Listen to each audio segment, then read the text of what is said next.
దూతగా వచ్చినా కూడా సబాంధవుడు కావున ఉచితాసనం వేసి సముచితంగానే గౌరవించా. దూత వృతము నడపడానికి వచ్చిన వారు పంపిన వారి హెచ్చరికో మజర్చిక మాటలో సభయందు ప్రస్తావించాలి గాని వారి బల పరాక్రమాలు ప్రస్తుతి చేస్తే భయపడే వారే లేరు. ఇక్కడ అంత పరాక్రమవంతులైతే 5 ఊళ్ళిమ్మని అడుగుటేలా, అదియుగాక వారు నిజంగా నా పినతండ్రి కుమారులైన అర్ధరాజ్యం ఇచ్చుటలో అర్థముంది.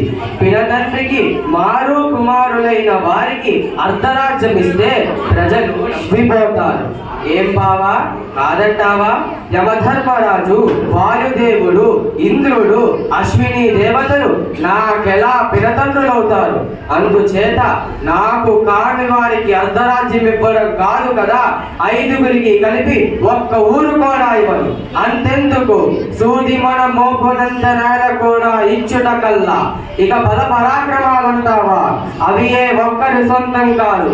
గెలుపు ఓటములు ఒకేలా ఉండవు, దైవాధీనాలవి. తేలవలసింది కథన రంగంలో.